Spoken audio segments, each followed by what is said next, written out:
মোৰ ঘৰলৈ যদি যায় মই গোটেই বাহি কৰিম তেখেতসকলক কিন্তু কংগ্ৰেছ বুলি নহয় এতিয়া বিজেপিও দুৰ্নীতিত লাগি গ'ল কৈছিল যে মুখ্যমন্ত্ৰী ডাঙৰীয়াই কৈছিল যে দুৰ্নীতিমুক্ত অসম গঢ়িম কিন্তু ক'ত আজি দুৰ্নীতিমুক্ত অসম গঢ়িব পাৰিলে তেখেতসকলে ৰীনা বৰা মুন্দাবাদ দুৰ্নীতি নচলিব কি হৈছে পাঘালি পঞ্চায়তত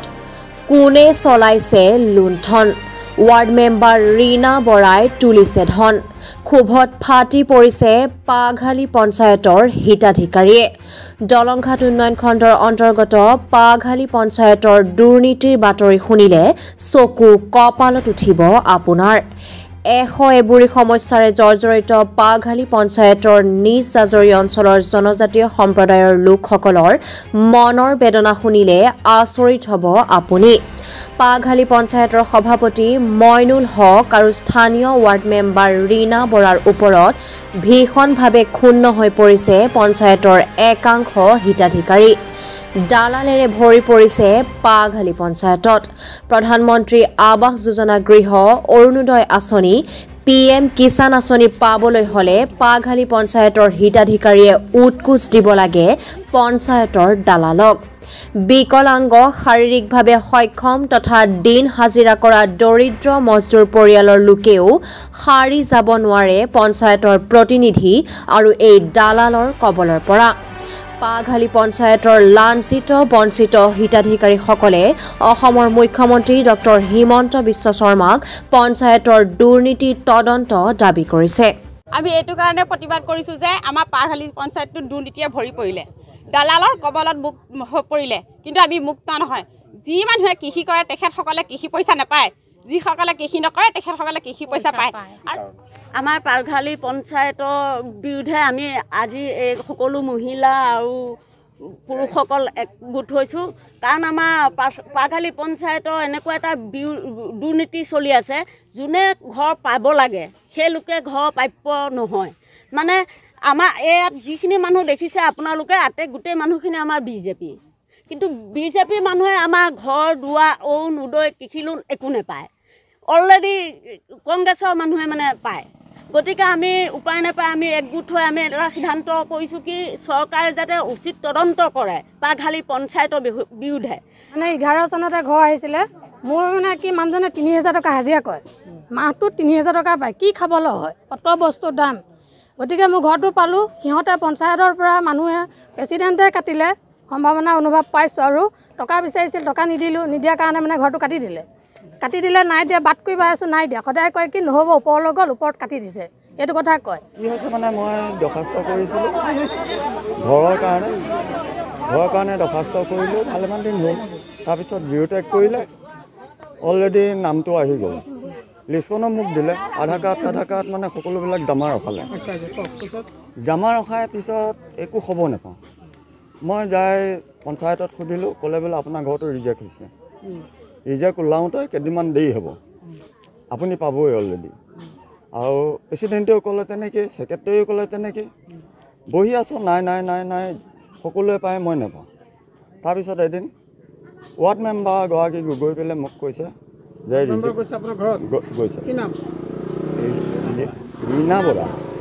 ৱাৰ্ড মেম্বাৰ হয় ঘৰত গৈছে যে আপোনাৰ নাম ঘৰটো ৰিজেক্ট লিষ্টত পৰি আছে এতিয়া উলিয়াবলৈ হ'লে পইচা অলপ দৰকাৰ হ'ব মানে কিমানমান দৰকাৰ হ'ব বোলে অন্য পৰা 5000 লৈছোঁ ঘৰুৱা মানুহ যে মোক 3000 দিলে মই ওলাই দিম মানে মই 3000 ক'ৰ পৰা দিম ঘৰততো পইচা নাই বেমাৰী মানুহ মই কোনোমতে হাতৰ কাম কৰি যেন তেনে চলি আছোঁ বাৰু ঘৰটো পেমেণ্টটো ভৰাই দিয়ক তাৰপৰাই আনি হ'লেও মই টকা 2500 দিম তেনেকৈ নহ'ব মই নোৱাৰিম বুলি কৈ গুচি গ'ল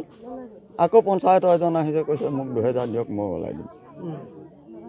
দিবও নাই ঘৰো পোৱা নাই হয় প্ৰতিবাদ আমাৰ পাঘালি পঞ্চায়তৰ যিজন প্ৰেচিডেণ্ট মইনুল হক তেখেতক এইসমূহ ৰাইজে ভোট দি তেখেতক জিকাইছে আৰু তেওঁ ৰাইজৰ প্ৰতিনিধি হিচাপে যিখিনি কাম কৰিব লাগিছিল তেখেতে সেইখিনি কাম কৰা নাই যিহেতুকে প্ৰেচিডেণ্টটো কংগ্ৰেছ হ'ল আপোনাৰ সভা এই ছেক্ৰেটাৰী মানে কংগ্ৰেছে হ'ল গতিকে মানে তেওঁলোকৰ ভিতৰতে মানে যিসকলে পাবলগীয়া উপযোগী তেওঁলোকক সম্পূৰ্ণভাৱে বিচলিত কৰি তেওঁলোকৰ পৰিয়ালবৰ্গক কেন্দ্ৰিত কৰি যে মোৰ এজন ভাই আছে তেওঁ পাব লাগিছিল, মোৰ ভতিজা আছিল তেওঁ পাব লাগিছিল, এনেধৰণৰ কিছুমান দুৰ্নীতি কৰি যিসকলে পাবলগীয়া আজি ভুক্তভোগী ৰাইজ ইয়াত একত্ৰিত হৈছে। প্ৰত্যেকজনক আপোনালোকক আমি অনুৰোধ জনাই হয়তো আপোনালোকে যদি সময় পায় দেখাব পাৰিব, মই দেখাব পাৰিম। এটা আছাম টাইপ ঘৰত নতুনকৈ ঘৰ পেলাইছে, এজন মানুহে বাঁহৰ হুলুঙা দি পেলাই ৰাখিছে ঘৰটো, তেওঁ ঘৰটো কাটি পেলাইছে। এনেকুৱা কিছুমান দুৰ্নীতি হৈছে। গতিকে আমি এই দুৰ্নীতিমুক্তৰ কাৰণে আমি মুখ্যমন্ত্ৰী ডাঙৰীয়াক আমি অনুৰোধ জনাম। মানুহজন ঢুকাল, প্ৰথম কিস্তিটো দি পিছৰ পইচাখিনি নিদিলে। এতিয়া পিনটো গাঁঠি থৈ দিছোঁ, মাটিত মানে গছ বুন গজি বৰ ওখ হৈ গ'লগৈ। এই বাবুল নামত ঘৰটো, বাবুলহিয়া। বাবুলহিয়া এতিয়া ঢুকাল যে, ঢুকোৱাৰ পিছত ধৰ মোৰ নামলৈ দিছিলোঁ ডকুমেণ্টছকেইটা, এতিয়া পইচা নিদিলে আৰু। আমাৰ ঘৰটো আহিছে বুলি ক'লে ইয়াৰ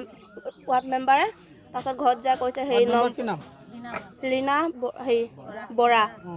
তাৰপিছত দেউতাৰ আগত ক'লে, দেউতাই সন্ধিয়া টাইমত আমাৰ ঘৰত আলোচনা কৰি যে 2000 টকা লাগে ৰীণাক, 2000 টকা দিবা, তাৰপিছত ঘৰটো আমাৰ আহিব, কিন্তু নামটো হেৰি কৰি থৈছে বুলি কৈছে ব্লকত। তাৰ দেউতা এদিন যে খবৰ ল'লে, কৈছে আপোনালোকৰ নামটো নাই লিষ্টত, সেইবুলি চাই আহিল। আমাৰ ওচৰত মানে প্ৰায় মানুহ আহিছে, গোটেইখিনি মানুহ দুখীয়া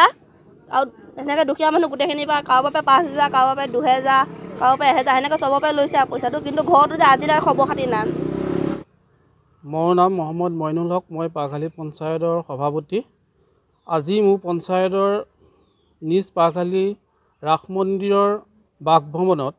হীৰাগাঁও আৰু পাঘালী গাঁৱৰ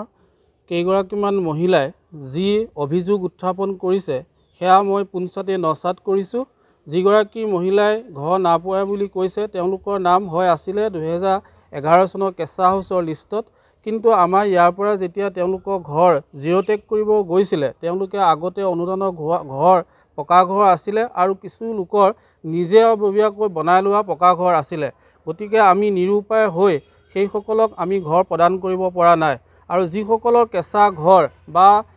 তেনেকুৱা ধৰণৰ বেলেগ হোৱা পৰিয়ালো আছে, আমি সেইসকলক ঘৰ প্ৰদান কৰিছোঁ। আৰু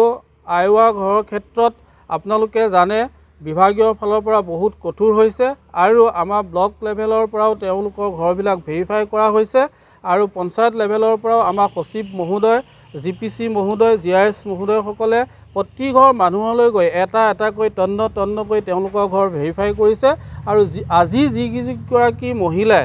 ঘৰ নাই পোৱা বুলি তেওঁলোকে অভিযোগ কৰিছে, তেওঁলোকৰ ঘৰ মই সাংবাদিকসকলক